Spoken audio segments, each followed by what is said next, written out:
കൊച്ചിയിലെ best breakfast spot അല്ലെങ്കിൽ കൊച്ചിയിലെ best non veg breakfast spot. ഞാനിപ്പോൾ അവിടെയാണ് വന്നിരിക്കുന്നത്. നമ്മുടെ ഹൈക്കോർട്ട് റോഡിന് അടുത്തുള്ള ബ്രേക്ക്ഫാസ്റ്റിന്റെ സ്പോട്ടാണ്. അവിടെ ഓൾറെഡി ലഞ്ച് അവൈലബിൾ ആണ്, ഡിന്നർ മാത്രം അവൈലബിൾ അല്ല. ഞാൻ ഇവിടുന്ന് ഓൾറെഡി ലഞ്ച് കഴിച്ചിട്ടുണ്ട്, ഞാൻ ഓൾറെഡി അതിന്റെ വീഡിയോ ചെയ്തിട്ടുണ്ട്. സൂപ്പറാണ്. നമ്മളൊരു സ്ഥലത്ത് പിന്നെയും പിന്നെയും ചെല്ലാന്ന് പറയുന്ന സമയത്ത് ഒന്ന് അവിടുത്തെ സർവീസ്, രണ്ടാമത്തേത് അവിടുത്തെ ടേസ്റ്റ്, ഇത് രണ്ടും നല്ലതാണെങ്കിൽ മാത്രമേ നമ്മൾ പിന്നെയും അവിടെ റെക്കമെൻഡ് ചെയ്യുള്ളൂ. അപ്പം ഞാൻ അന്ന് ലഞ്ച് കഴിച്ചെങ്കിൽ ഇന്ന് ഞാൻ അവിടുന്ന് ബ്രേക്ക്ഫാസ്റ്റ് കഴിക്കാൻ വേണ്ടിയിട്ടാണ് വന്നത്.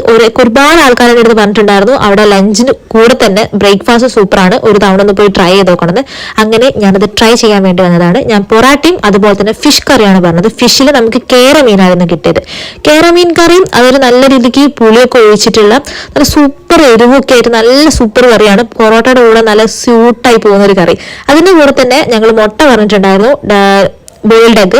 ആ ബോയിൽഡ് എഗ് നമുക്ക് എല്ലാ സ്ഥലത്തും പോയിട്ടുണ്ടെങ്കിൽ കോഴിമുട്ടയാണ് കിട്ടുക. ഇവിടെ ഒരു സ്പെഷ്യൽ ആയിട്ട് നമുക്ക് കിട്ടിയത് താറാവ് മുട്ടയായിരുന്നു. ഉള്ളിലൊക്കെ ഒരു പിങ്കിഷ് കളർ അല്ല, ഒരു മന്ദാരപ്പൂവിന്റെ ഒക്കെ കളറില്ലേ, അങ്ങനത്തെ കളറായിരുന്നു. ഞാൻ ആദ്യമായിട്ടാണ് താറാവ് മുട്ട പുഴുങ്ങിയത് കഴിക്കുന്നത്. എനിക്ക് ഭയങ്കര ഇഷ്ടമായി. അപ്പം നിങ്ങൾ കൊച്ചിയിൽ വരുവാണെങ്കിൽ നല്ലൊരു ബ്രേക്ക്ഫാസ്റ്റ് സ്പോട്ട്, അതും നോൺ വെജ് ബ്രേക്ക്ഫാസ്റ്റ് സ്പോട്ട് തപ്പുവാണെങ്കിൽ ഹൈക്കോർട്ട് റോഡ് വന്നാൽ മതി. ഈ കട ഇവിടെ ഉണ്ടാകും. Okay, by.